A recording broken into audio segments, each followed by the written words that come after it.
Hello, my good people. My name is Sierra Coleman, and welcome back to another episode of the SC Show. You are all welcome here, and look, I love you.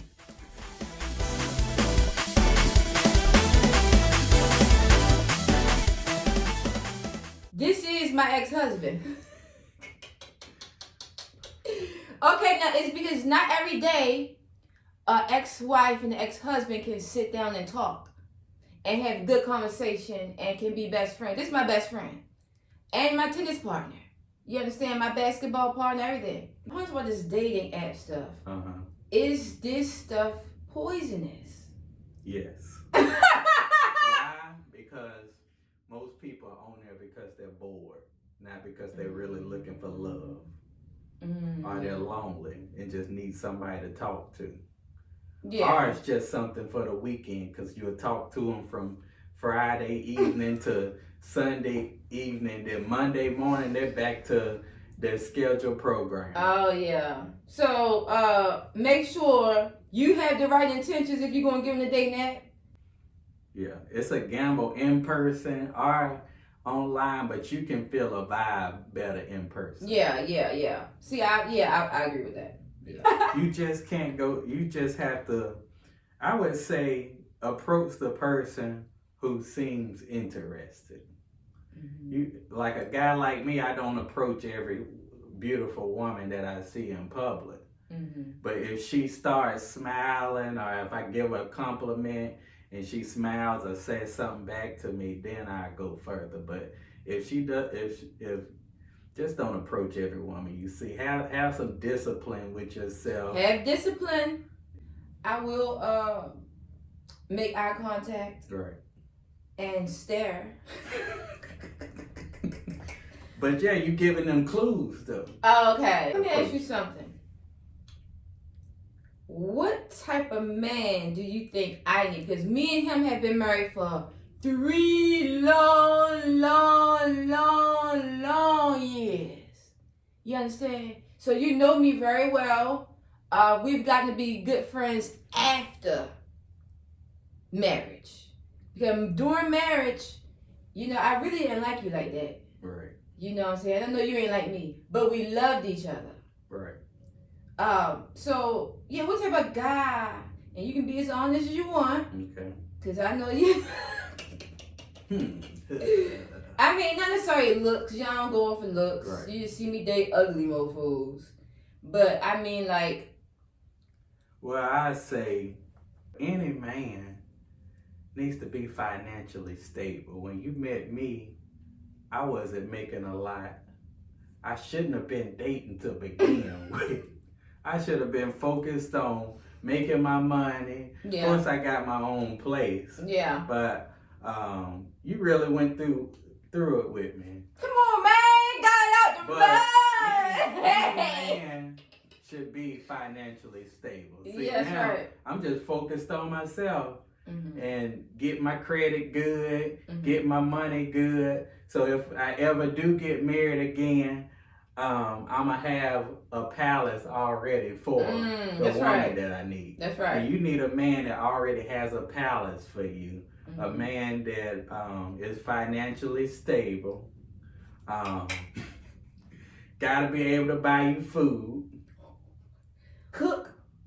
Well, you cook, so there won't ever be a problem because you can definitely throw down in the kitchen now. Thank you. You couldn't before. Couldn't even cook any rice or stuff like that. Alright, so when I first met him and got married to him, I could not cook rice.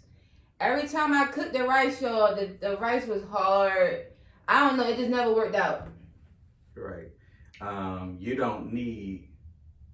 You need a man that believes in God strongly, but not a churchy man. You need like a business man that just loves God. He doesn't have to be in the church. Yeah, I don't want no preacher.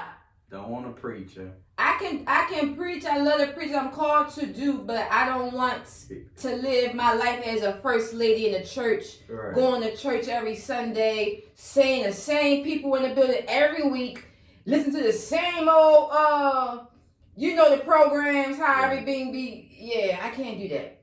Right. You need a guy that's funny because you like to laugh a lot. And the guy that just gets you, you have to have not just good communication, because good communication is different for different people.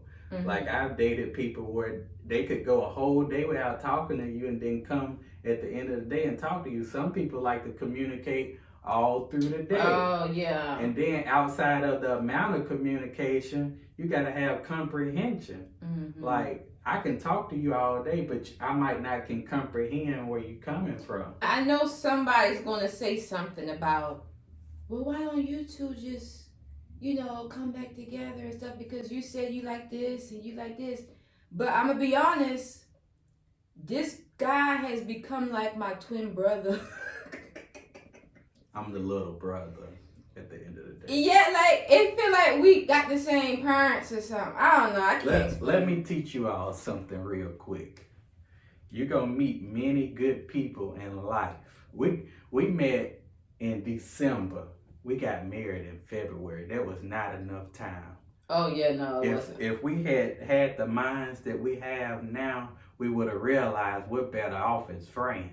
Yeah. And every good person you meet doesn't mean that's your wife.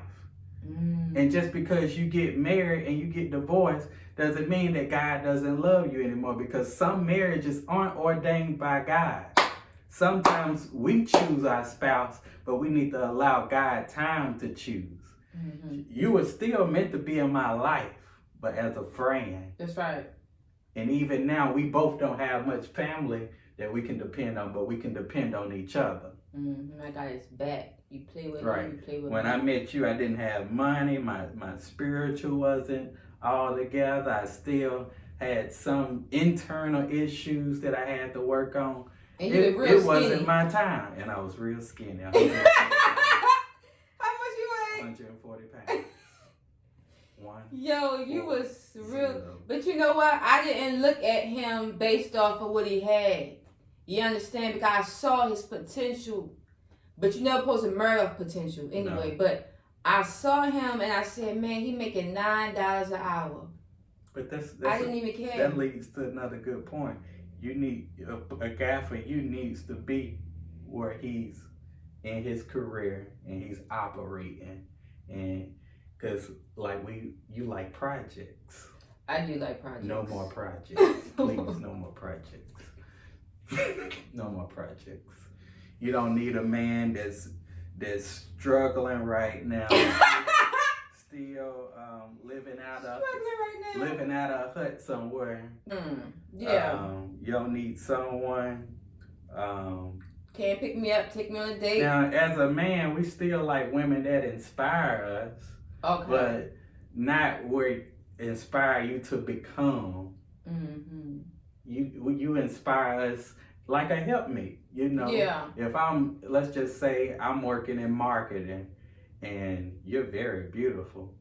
I can say that even though we've been married. Oh, thank you. My God. But yeah, you just help him where he's at, but not when he's down here in the valley. You need some guy. See, I don't know. I don't know if I'm the only woman like that. I love to help people. No, most women ain't like that. Most women you meet, they already like, oh, you gotta make $100,000 a year. Oh, yeah. And a lot of women, just like the first question I get in dating, what you do for a living. Yeah, and I tell you something great about you. You've helped people at places that most people wouldn't even think you could help people. Like at a bar. That's right. I've helped people in bars. Yeah, but you've helped people. I pray for people in bars and all that. Even at different places, just one example. But yeah. It's all about living out your daily life. Mm-hmm. Nobody's gonna get everything right every day. That's right. Amen. But even at your lowest moments, you've helped people. How do you feel about them boom boom BBLs? You like that? You like little booty smack? What you like? Well, you know where I'm from, and people don't really have BBLs around here. I haven't had much experience with BBL. But you see online the social media, they getting all these surgeries, and is it something? Well, I'm gonna just be real with you and be real, real authentic. Little booties matter too. Yes, we do. It's nice to look at. It's nice to look at. Because I've dated women, and I've never dated a woman with a fake butt. Yeah. That I know of. Yeah. But I would have preferred a nice regular butt too. Yeah. But I do enjoy being free. Not that I would not marry again. But being single, the last marriage I had, because my first ex-husband, that didn't last not even a year. So after I've dated here and there. You saw me date. You saw me get my heart broken. You saw me cry. You saw me get mad and angry and all that. You saw me go back to being a stud. How do you feel about that? Were you surprised? At first, I was surprised when you pulled up to my apartment and you had cut all your hair off. I said, "Who is that man picking up my child?" Stop being dumb, yo. And then, I was heavy in the church then, so I was praying, "Lord, please deliver her." Deliver her. When life comes, you have to adjust. So. And you was even around me and my girlfriend at the time. Right. And how did you feel about that? That was a little awkward because, like I said, you wasn't used to it. I wasn't used to that, and you don't know whether you should speak to the other person or not, and you don't want. This is so funny. And I'm a good-looking guy, so I don't want her to be attracted to me and stuff. So I kept my distance with that. Oh, okay. Yeah. Well, see, I've been around him and his girlfriends as well, and it really wasn't awkward for me. I just felt like you exploring, and you figuring out what you like. You like them short, tall, dark, light, white, black, African, Hispanic, and black. What are you looking for now in 2024, if anything? Okay. Or, if anything. Someone. Let them know. Someone who is intellectual. Wants children in the future. You gotta want some babies. What else? Communication. You gotta have good communication. Let me explain on that. Okay. If I speak to you about NASA, just an example, don't go and talk about elephants. You have to.